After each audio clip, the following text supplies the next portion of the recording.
Hey guys, let's get more news about Miami Heat, but first don't forget to subscribe and leave your like. Miami Heat, Tyler Herro brutally ruins bettor's day with one shot. The Philadelphia 76ers broke the hearts of Miami Heat fans Wednesday night as they scored a thrilling 105-104 home win to send Tyler Herro and company to a do-or-die scenario in the play-in tournament. But there's a particular set of people in the game that also had their dreams dashed by what happened near the end of the contest. With Herro's desperate three-pointer with a second remaining in regulation, the total for the Heat vs 76ers game hit the over, leaving everyone who bet the under wailing.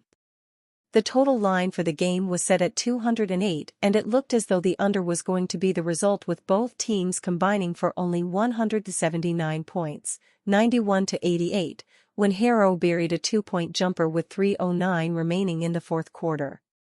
But the Heat and the Sixers combined for 30 points the rest of the way, capped by a three-pointer by Herro off a pass from Haywood Highsmith with just 1.1 seconds remaining on the clock.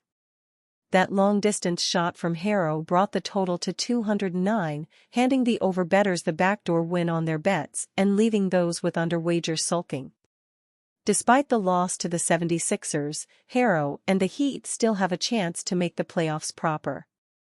They need to beat the Chicago Bulls on Friday at home if they are to prevent an early vacation. However, they might have to face the Bulls without Jimmy Butler because of an injury. Joel Embiid scores 23 points, has the big assist as 76ers beat Heat in play-in to earn number 7 seed. The 76ers needed all the improbable tricks they could summon to even have a chance at winning their first play-in game in team history. Nicholas Batum hit game-shifting three-pointers.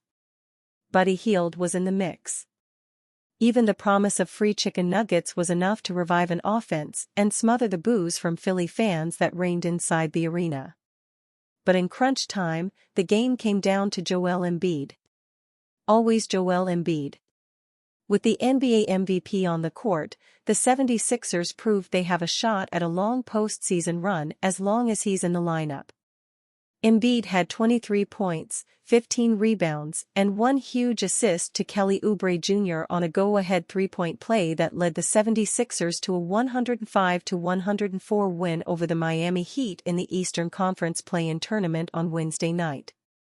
Lots of booing, Embiid said, smiling. We stuck together. It just shows you that I don't play my best, I don't get to my spots the whole game until the fourth quarter, and we still find a way to win.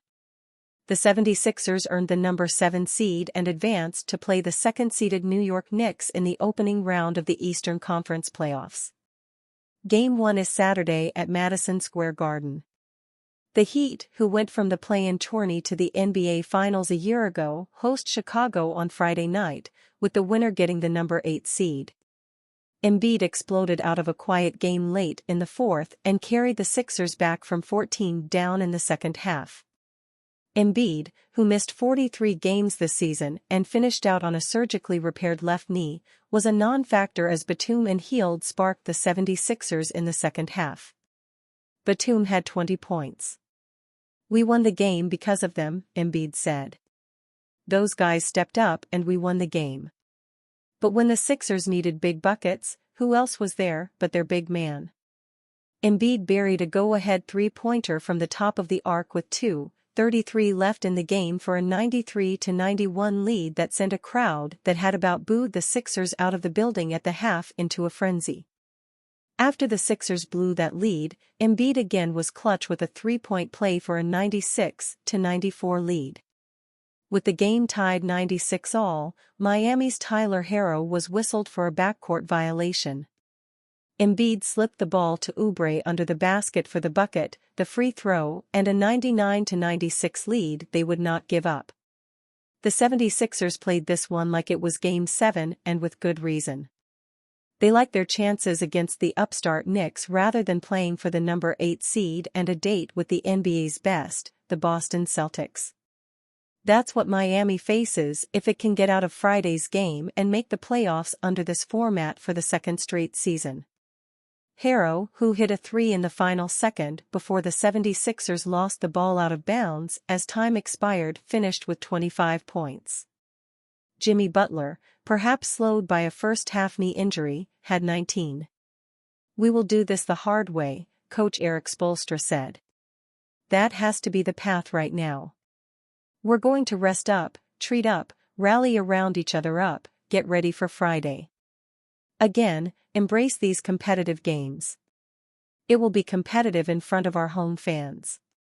Butler had 4 steals in the first half, and gutted out 2 free throws after he slipped and appeared to tweak his right knee, perhaps a reason he scored only 2 points in the fourth.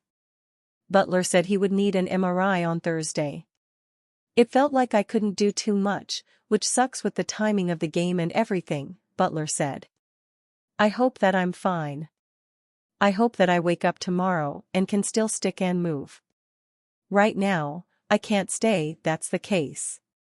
The 76ers rallied in the third, fueled perhaps by a free fast food chicken promotion triggered when the Heat missed consecutive free throws with a 9-point lead. With the crowd roaring for the first time all night, the Sixers took off, but not behind the usual suspects. Batum, acquired in the James Harden deal with the Clippers, instead hit 3 threes in the quarter that edged the Sixers within one possession of a tie game 3 times. Each time, the 76ers were stymied, none worse than when Embiid was stripped on a drive that could have knotted the game at 68 all. Kevin Love instead buried a 3 and the Heat took a 74-69 lead into the fourth. After a few quick buckets put them up early, the Sixers caved and seemed downright befuddled by Miami's zone. The Sixers were passive and could not find a way to dump the ball inside to Embiid, the 7-footer waving his arm in vain for a ball that never came. And where his help? All-star guard Tyrese Maxey, who had 3 50-point games this season, vanished and scored only 9 points in the half. He finished with 19. Philly's voracious boo birds were heard early, often, and never louder than when the oft-maligned Tobias Harris ripped a page out of the 1990s Knicks star Charles Smith's book when he missed 4 gimmies at the bucket on one possession. Harris was benched in the final minutes of the game. They'll need Harris playing close to an all-star level moving forward. But for a game, Batum and Hield and a heaping dose of Embiid were enough for the Sixers. "Just like we planned it," a smiling team president Daryl Morey said in the locker room. Kyle Lowry gets his revenge on the team that ditched him. The Miami Heat jettisoned Kyle Lowry to add Terry Rozier at the trade deadline. Wednesday night, he helped send his new team to the playoffs at his old team's expense. Lowry fought back from knee injuries last season to play in the Heat's run to the finals. He started 35 games for Miami this season before the relationship with the team seemed to suddenly sour. When weather delayed Lowry's travel, he was scratched from the starting lineup for a game with Atlanta on January 20th. Coach Erik Spoelstra demoted Lowry to the bench, and within the week he was traded to Charlotte for Rozier. Though Spoelstra had nothing but praise for Lowry after the deal, clearly there was tension behind the scenes. Down the stretch Wednesday night, Lowry reminded Miami what he brings to the table. He forced a turnover from Jamie Jaquez Jr., leading to a 3-pointer. Then his pressure on defense led to a backcourt violation on Tyler Herro. And on a desperate inbounds play late, with Philadelphia out of timeouts, Lowry fell, got up then hit the floor, preserving Nicholas Batum's pass. Lowry finished with 7 points, 5 rebounds, and 2 steals, one of them being a true game-changing play. He advanced to the playoffs for the 10th time in the last 11 seasons, and should be starting when the 76ers face the New York Knicks this weekend. As for the Heat, they'll have their hands full with the Chicago Bulls, while Lowry reminds them of what they lost. And you, fan, what do you think of the situation of Kyle Lowry? Leave your opinion in the comments.